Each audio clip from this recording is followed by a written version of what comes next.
사랑하고 축복합니다. 9월 20일 수요일입니다. 오늘 이 하루도 성령의 열매를 맺어가는 복된 삶 되시기를 주님의 이름으로 축복합니다. 오늘 말씀 제목은 여호와의 임재와 영광이 있는 교회라는 제목으로 함께 말씀을 나누고자 합니다. 오늘 말씀은 열왕기상 8장 1절에서 11절까지의 말씀입니다. 말씀을 봉독합니다. 이에 솔로몬이 여호와의 언약궤를 다윗성 곧 시온에서 메어 올리고자 하여 이스라엘 장로와 모든 지파의 우두머리 곧 이스라엘 자손의 족장들을 예루살렘에 있는 자기에게로 소집하니 이스라엘 모든 사람이 다 에다니몰 곧 일곱째 달 절기에 솔로몬 왕에게 모이고 이스라엘 장로들이 다 이름에 제사장들이 궤를 매니라. 여호와의 궤와 회막과 성막 안에 모든 거룩한 기구들을 메고 올라가되 제사장과 레위 사람이 그것들을 메고 올라가매 솔로몬 왕과 그 앞에 모인 이스라엘 회중이 그와 함께 그 궤 앞에 있어 양과 소로 제사를 지냈으니 그 수가 많아 기록할 수도 없고 셀 수도 없었더라. 제사장들이 여호와의 언약궤를 자기의 처소로 메어 드렸으니 곧 성전의 내소인 지성소 그룹들의 날개 아래라. 그룹들이 그 궤 처소 위에서 날개를 펴서 궤와 그 채를 덮었는데 채가 길므로 채 끝이 내소 앞에 성소에서 보이나 밖에서는 보이지 아니하며 그 채는 오늘까지 그곳에 있으며 그 궤 안에는 두 돌판 외에 아무것도 없으니 이것은 이스라엘 자손이 애굽 땅에서 나온 후 여호와께서 저희와 언약을 맺으실 때에 모세가 호렙에서 그 안에 넣은 것이더라. 제사장이 성소에서 나올 때에 구름이 여호와의 성전에 가득하매 제사장이 그 구름으로 말미암아 능히 서서 섬기지 못하였으니 이는 여호와의 영광이 여호와의 성전에 가득함이었더라. 아멘. 오늘 말씀 제목은 여호와의 임재와 영광이 있는 교회라는 제목으로 함께 말씀을 나누고자 합니다. 열왕기상 8장의 말씀의 시작은 이 솔로몬의 성전이 다 건축되어지고 난 이후에 이제 하나님의 언약궤가 이 솔로몬의 성전 가운데 마련된 지성소로 들어가는 이야기로 시작되어집니다. 그리고 이 8장의 긴 내용은요, 이 성전을 다 건축하고 언약궤가 지성소로 들어가고 또 이 성전에 대해서 이스라엘 백성들이 어떤 자세로 바라보고 어떻게 하나님을 섬겨야 하는지를 아주 상세하게 말씀해 주고 있는 내용입니다. 자, 오늘 본문은 이 언약궤가 성전에 들어가는 내용들을 얘기하고 있습니다. 먼저 여러분, 이 언약궤가 이스라엘 백성들에게는 어떤 의미였을까요? 먼저 이것을 아는 것이 우선인 것 같습니다. 이스라엘 백성들에게 있어서는 이 언약궤는 너무나도 소중한 것이었습니다. 왜냐하면 이 언약궤는 하나님의 임재의 상징 또는 하나님의 임재 그 자체라고 이야기할 정도로 너무나도 소중한 것이었지요. 구약의 이 언약궤를 통하여서 어떤 일들이 일어났는지 잠깐 살펴보겠습니다. 여호수아 3장 3절에 보면요, 이런 말씀이 있습니다. 이스라엘 백성들이 요단강을 건널 때 언약궤를 맨 제사장들이 요단강에 발을 딛자 요단강이 홍해처럼 갈라졌다, 이렇게 얘기하고 있습니다. 언약궤가 함께함으로 놀라운 기적의 역사가 일어났다라는 겁니다. 여러분, 밟을 때에 그 언약궤를 맨 제사장들이 요단강을 밟을 때에 여러분 그 요단강이 홍해처럼 갈라졌다라는 것, 사람이 할 수 없는, 세상 사람들이 얘기하는 기적이라고 말하는 그 일들이 일어났다라는 것이죠. 여호수아 6장에는 또 어떤 사건이 있습니까? 그 유명한 여리고 성을 점령하고 무너뜨리는 사건이 나오지요. 가나안 땅의 첫 관문인 여리고 성을 점령할 때에 이스라엘 백성들은요, 하나님께서 말씀하신 대로 언약궤를 메고 성을 돌았습니다. 그리고 이 순종을 통하여서 철옹성과 같다고 하는 그 여리고 성이 순식간에 무너지게 되었다라는 것이죠. 사람이 할 수 없는 일들이 일어났다는 겁니다. 오늘도 솔로몬은 이스라엘 장로들과 모든 지파 우두머리들을 소집하고 제사장들은 이 언약궤를 메고 솔로몬의 성전으로 이 언약궤를 가지고 들어가는 것이죠. 참 다행인 것은 아버지 다윗이 이 언약궤를 소의 수레에 실어 운반하는 가훈은 범하지 아니하였습니다. 이 언약궤가 이 성전, 특히 성전 안에 지성소로 들어왔을 때에 여러분 어떤 일들이 일어났습니까? 10절, 11절 말씀을 함께 읽겠습니다. 제사장이 성소에서 나올 때에 구름이 여호와의 성전에 가득하매 제사장이 그 구름으로 말미암아 능히 서서 섬기지 못하였으니 이는 여호와의 영광이 여호와의 성전에 가득함이었더라. 여러분, 이 언약궤가 솔로몬의 그 성전에 있기 전과 있은 후의 차이가 여러분 무엇입니까? 어떤 차이가 드러났습니까? 언약궤가 지성소에 이렇게 놓여진 이후에 놀라운 일들이 일어났지요.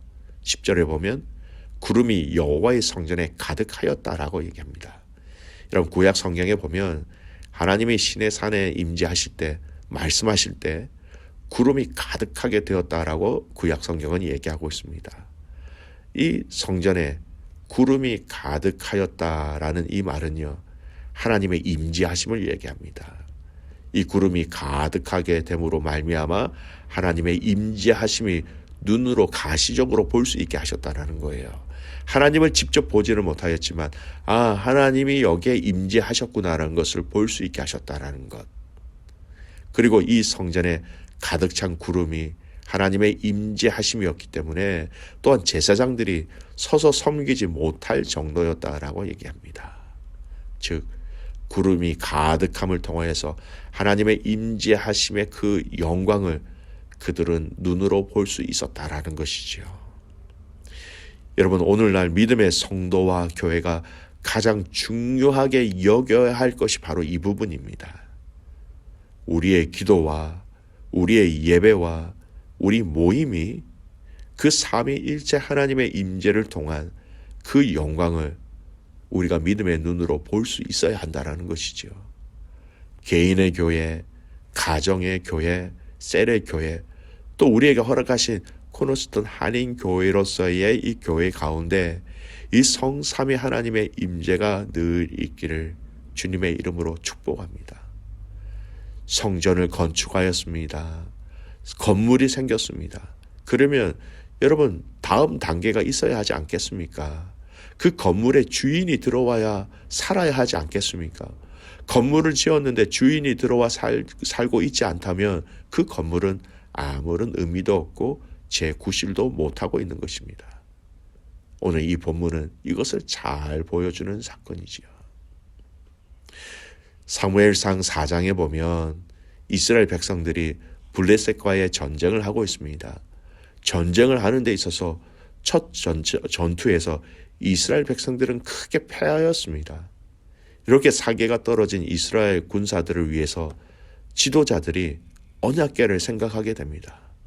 언약궤를 가지고 와야 되겠구나 라고 생각하면서 이 언약궤를 전쟁의 한가운데로 가져오게 됩니다. 그리고 이 언약궤가 들어오자 이스라엘 백성들의 군사들은 사기가 충전되어 함성을 지릅니다. 왜 그렇습니까? 이 언약궤가 가는 곳곳마다 기적이 일어났고 승리가 있었다라는 것을 그들은 기억하고 있었기 때문에 그들은 이 언약궤, 즉 하나님의 임재하심을 통하여 그들이 이 전쟁에서 이길 것으로 확신하였던 것이죠. 그러나 그 결과가 어떻습니까? 그들은 크게 다시 또 패하고 심지어 이 언약궤를 블레셋 사람들에게 빼앗기게 되는 치욕을 경험하게 됩니다. 하나님의 임재를 상징하는 이 언약궤였지만 이스라엘의 삶과 그들의 의도와 행동이 하나님의 임재가 있기에는 너무나 죄악된 것이 많았기 때문에 하나님은 함께하지 아니하셨던 것이지요. 여러분, 상징이 중요한 게 아닙니다. 실제가 중요하다는 것을 잊지 마셔야 합니다.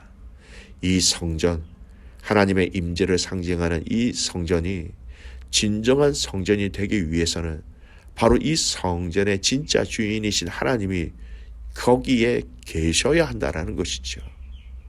오늘 많은 믿음의 성도들이 이 상징만을 가지고 살아가고 있습니다. 이 상징을 실제로만 여기고 있습니다. 그런데 이 상징이 실제가 되는 것은 우리 한 사람 한 사람, 각 사람 한 사람 한 사람의 그 마음과 생각 안에 이루어져야 한다는 것이지요. 믿음의 가족 여러분, 사도행전에 이방인들에게도 복음이 증거가 될 수 있다는 것을 공식적으로 허락되어짐을 알리는 예루살렘 회의가 있었습니다. 그것이 바로 사도행전 15장인데요. 이 회의, 예루살렘의 회의를 통해서 이방인들에게 복음의 문이 활짝 열렸다라는 것을 알리는 정말 감격스럽고도 은혜스러운 선포입니다. 그런데 이 회의를 결정하고 공포할 때 이렇게 고백합니다. 사도행전 15장 16절, 이후에 내가 돌아와서 다윗의 무너진 장막을 다시 지으며 또 그 허물어진 것을 다시 지어 일으키리니. 다윗의 장막이라는 것, 여러분 언약궤가 있었던 장소입니다. 예루살렘 성전이 있기 전까지 다윗이 자신의 거처 가운데 만든 초라한 장막이지요. 예루살렘 성전하고는 비교할 수 없는 초라한 것입니다. 그런데 하나님은 그 놀라운 이 복음이 이방 민족들에게 이렇게 증거되어지는 그 놀라운 영광을 비유로 예루살렘의 솔로몬의 성전을 빗대어서 얘기하지 아니하시고 다윗의 무너진 장막을 빗대어서 얘기하고 계십니다. 핵심이 이거예요. 초라하고 볼품이 없었지만 다윗은 진심으로 하나님을 신뢰하고 사랑하고 예배하고 의지하였던 사람이었습니다. 그래서 하나님은 그 예배가 너무 좋으셨던 거예요. 그 마음을 너무 흡족해 하셨다라는 겁니다. 사랑하는 귀한 믿음의 가족 여러분, 오늘 이 말씀은 우리에게 무엇을 말씀하고 계십니까? 오늘 나의 예배, 우리 가정의 예배, 공동체의 예배를 통하여 하나님의 놀라운 임재가 있기를 간절히 소원합니다. 진심으로 기뻐하고 진심으로 감사하며 진심으로 찬양하는 그 예배, 그 다윗의 예배를 기억하시는 하나님, 우리가 그렇게 예배한다면 우리의 예배 또한 하나님이 기억하시는 예배가 될 수 있다라는 겁니다. 하나님의 임재가 있는, 그래서 하나님 앞에 상달되어지는 예배가 되기를 간절히 소원합니다. 하나님의 임재와 영광을 누리는 개인의 예배, 가정의 예배, 셀 예배, 우리의 예배가 될 때에 교회로서의 사명을 우리는 온전히 감당할 수 있다는 것이지요. 믿음의 가족 여러분, 그 하나님의 임재와 영광이 있는 그 예배, 그 예배자, 그 교회가 되기를 간절히 소원합니다. 아무리 많이 모여도, 아무리 자주 모여도 여러분 가장 중요한 그 임재와 영광을 맛볼 때에 강력한 하나님의 역사와 비전과 그 길들을 우리는 순종하며 나아갈 수 있게 되는 것이지요. 오늘 이 하루 여러분의 삶에 하나님의 임재와 하나님의 영광을 체험하며 누리며 감사하는 복된 하루가 되시기를 주님의 이름으로 축복합니다. 아멘. 기도하겠습니다. 하나님 아버지 감사합니다. 오늘 이 솔로몬의 성전 건축을 바라보면서 우리가 정말 추구하고 지켜야 할 것들이 무엇인지 알려주셔서 감사를 드립니다. 성전을 건축하고 하나님의 언약궤가 지성소에 이제 들어왔을 때에 구름 같은 하나님의 그 영광, 하나님의 그 임재하심이 그곳에 가득 찬 것을 보았습니다. 하나님, 우리의 예배가 이런 예배 되게 하여 주시옵소서.